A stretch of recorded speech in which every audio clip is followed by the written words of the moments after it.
Hi, everybody. Hi in the back. I can see you in the back. My name is Jeremy Siskind. I'm a weirdo, apparently, and I'm the weirdo author of Playing Solo Jazz Piano, of Jazz Piano Fundamentals. It's all available on jeremysiskind.com, as well as amazon.com, and probably other sites, too. We'll find out. A student came in wanting help with Stella by Starlight yesterday in a lesson, and I thought it would be a really good subject for a YouTube video, because it's like this weird tune that on one hand is really, really important in jazz. You know, maybe it's a top 10 standard, maybe top 20, and yet it's really tricky. Like, it's way harder than Autumn Leaves. It's way harder than Take the A Train. And so oftentimes I think newer jazz musicians get thrown into playing Stella by Starlight, and sometimes they're a little bit lost. And after this video, you'll really be lost, but maybe you'll be lost with too much information rather than too little information. So let's get lost together. Let's get lost. All right, that's my Chet Baker impression. If you're still watching the video after all this, it's a miracle. All right, so Stella by Starlight is a tough tune, and I say that for a couple of reasons. So one of them is that the key you could see is B flat major. You might think it's G minor, but it's not. It's B flat major. We get to a B flat major at the end, but we never actually get any kind of a normal 2-5-1 in B flat major. We get some 2-5s that resolve other places. We get some what we'll talk about as backdoor 2-5s going to B flat, and then at the very end, we get this minor 2-5, which goes to B flat major, but it's really not until the very last chord that you can be sure you're in B flat major. And in fact, it starts not on the 2 chord or the 6 chord or, you know, something kind of predictable, but on this chord that doesn't really belong in the key. E half diminished. This is the half diminished 2 of the 3 chord of B flat. So it's like related, but it's pretty distantly related. So that's the first reason why it is, kind of an odd duck as a tune. Another reason is because you have 2 types of progressions that keep reoccurring. You have major and minor 2-5-1s that do not actually resolve where they're supposed to. So this first line is a really good example. You can see that we've got E half diminished to A7 flat 9. That's a minor 2-5-1 in D. And does it go to D minor? It certainly does not. It goes to C minor. And then we have C minor to F7. That's a major 2-5 in B flat, but does it go to B flat? It doesn't. And throughout this piece, we have a lot of other of these kinds of dead-end 2-5-1s, which is kind of interesting. Another reason why this is tough is it's not really in any of the common jazz forms. Like, it looks like it might be an AABA, and it's got this thing that looks like a bridge here, and it feels like a bridge. I would call it the bridge. I will call it the bridge in this video. But there's really actually not a lot of repetition. So for me, this is one of the hardest tunes to transpose to different keys, and it's just really tricky overall. Now, there's a couple of progressions that I want to discuss. Gonna have to clear this. So the first big one is the backdoor 2-5-1, and this comes up in a couple of contexts here. Sometimes as a backdoor 2-5-1, sometimes as a 5-1. And this progression looks like this, or the just 5-1 would look like this. So it's a 2-5 that instead of resolving down by a 5th, resolves up by a major 2nd. It sounds like this.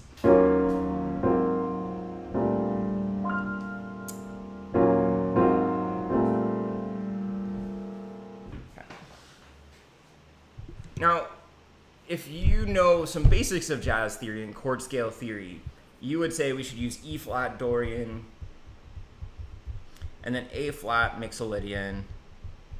So basically, you're using the D flat major scale and then resolving to B flat major. It's a nice theory, and it's not going to sound awful.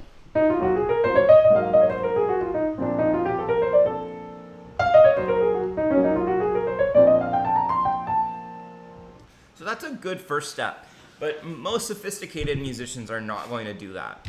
The scale that goes with these chords is going to be the A flat Lydian dominant, which is actually the same as the E flat melodic minor.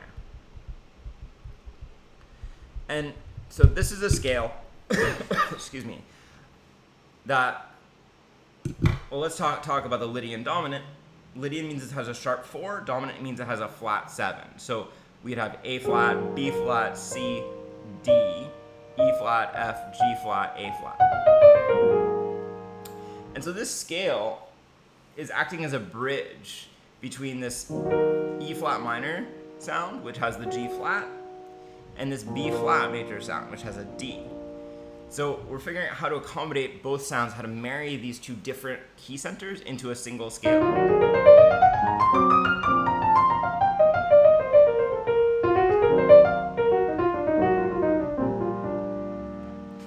And so if we were really going to write this progression in the most detailed, nuanced, correct way, we'd probably write something like E flat minor major 7 to A flat 7 sharp 11. I think a couple times in this real book chart for Stella by Starlight they do say sharp 11, but a lot of times they don't.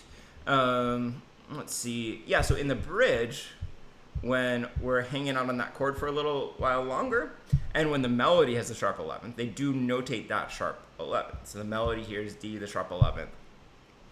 But this progression happens several other times in the piece. So right here, this is a backdoor 5-1. A line below it, we have a backdoor 2-5-1. And then is there one more? No, that's it. And then in the bridge, from the A flat 7 sharp 11 to the B flat major 7. So here you want to use the Lydian dominant of the dominant chord, or you can think of it as the melodic minor of the minor 7th chord. All right. Now the other progression that keeps coming around is a minor 2-5. Let's refresh this. Now I'm going to give you a few different levels of possible sophistication for a minor 2-5. And so most of you probably already know this, but a minor 2-5 consists generally of a minor 7th flat 5 chord or a half diminished chord to a dominant 7th flat 9 chord. So in a lot of cases, the easiest thing to do is to take the harmonic minor scale of the 1 chord. And this is a little tricky in Stella because you sometimes have to infer what the 1 chord is from the progression. So E to A, that would be the 2 and the 5 of D minor. So the simplest thing that you can do is to play D harmonic minor. Why is this simple? Well, you can use the same scale. Oops, I wrote major when I was thinking minor. You can use the same scale for both chords. And it's going to sound good. I don't mean to say that it's simple in that it's really not going to work well. It's going to sound good. So D harmonic minor. Let's see, where's our next one? Here. D harmonic minor. Again down here, same thing. D harmonic minor. And then here we have G harmonic minor.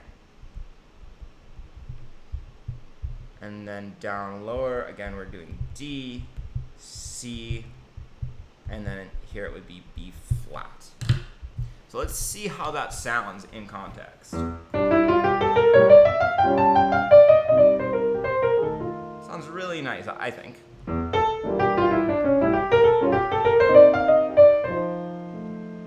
It does sound minor-y, which may or may not be the vibe we want for this tune.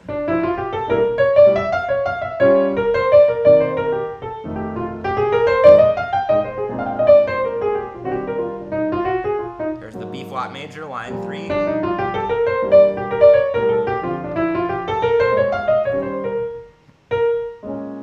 dominant.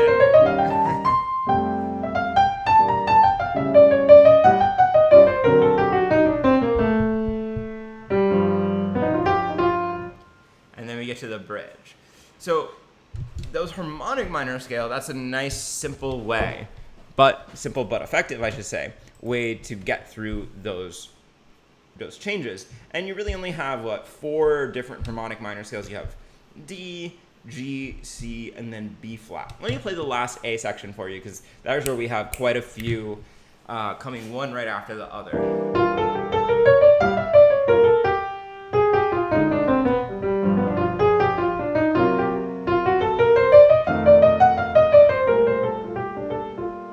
Sounds really good.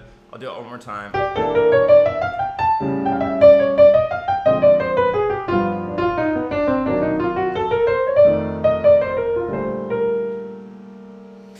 So that's option 1, especially if you're maybe a little bit newer.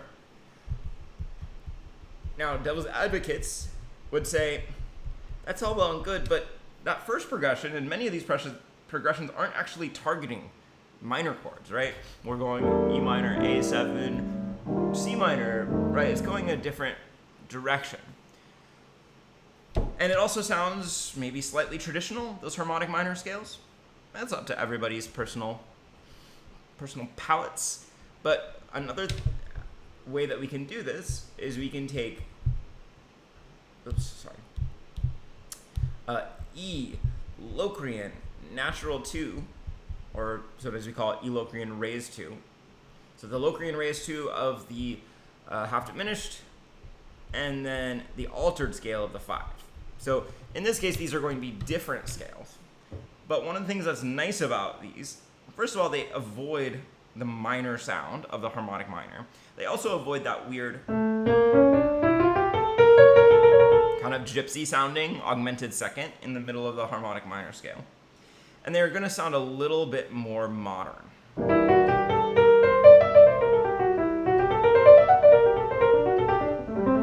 So if you're not familiar with this Locrian natural 2, Locrian raised 2, as you can imagine, instead of an F natural, we're going to have an F sharp, an upper 2. But we still have the flat 5, which is typical of the Locrian mode.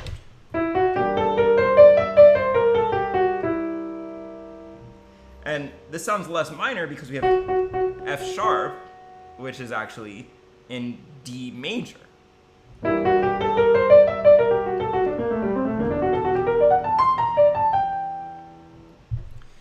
If you're thinking modally, this is the 6th mode of the melodic minor. So this is like G melodic minor.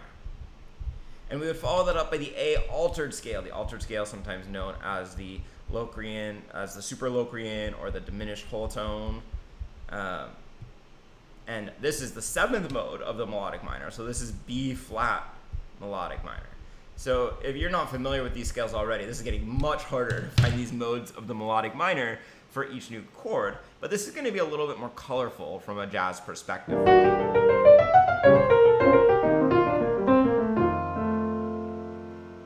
So let me show you how that would sound. And let's go straight to the trickiest part, the last A section, where we're going quickly between these different minor 2/5s. So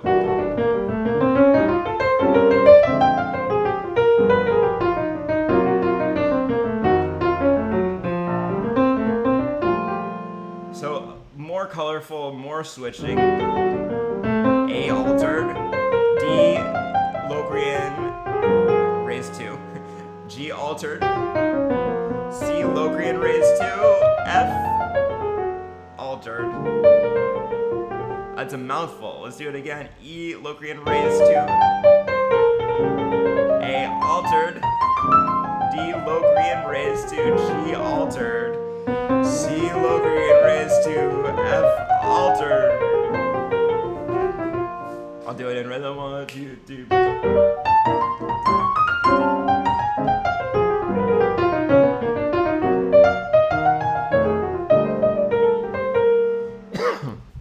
So you can see why I taught you the other way, because that one for more beginning students is going to be really tricky.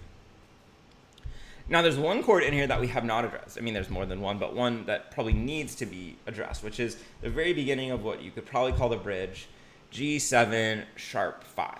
And two different ways that you could treat this. A lot of musicians treat this as a whole tone scale.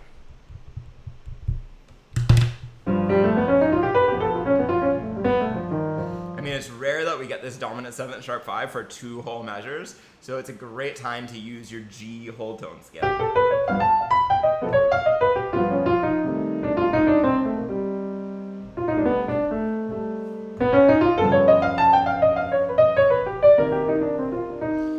The other option, because some people feel that whole tone scale is very limiting, there's only 6 pitches and there's only one kind of interval in there, a whole step. And they'll also note that, in fact, there's a D in that measure, which wouldn't be in that whole tone scale, so it's a little bit less appropriate. And so here you could use C harmonic minor. Why C harmonic minor? Because G is the 5 of C, and this sharp 5 is actually acting as a flat 13, which is common in minor keys. So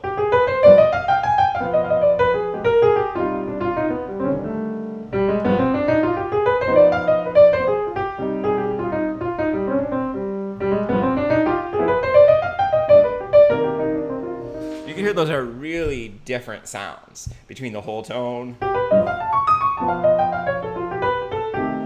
which doesn't sound minor at all to me, and that more elegant but darker sounding C harmonic minor. All right, folks, so that's a lot of scales. You know what? Before we go, let me play a little Stella by Starlight for you. Put my money where my mouth is. If you liked this video, then book 2 of Jazz Piano Fundamentals is going to be a good one for you. There we're talking about a lot of these scales that go with minor 2-5-1s and some of these less common jazz progressions like the Backdoor 2-5. So here's a little Stella by Starlight. Thanks for watching. I should put this down. I need some kind of automated changer.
Thanks for watching, everybody. Oh, if you watched this far, I said weirdo at the beginning. Say weirdo. All right, thanks.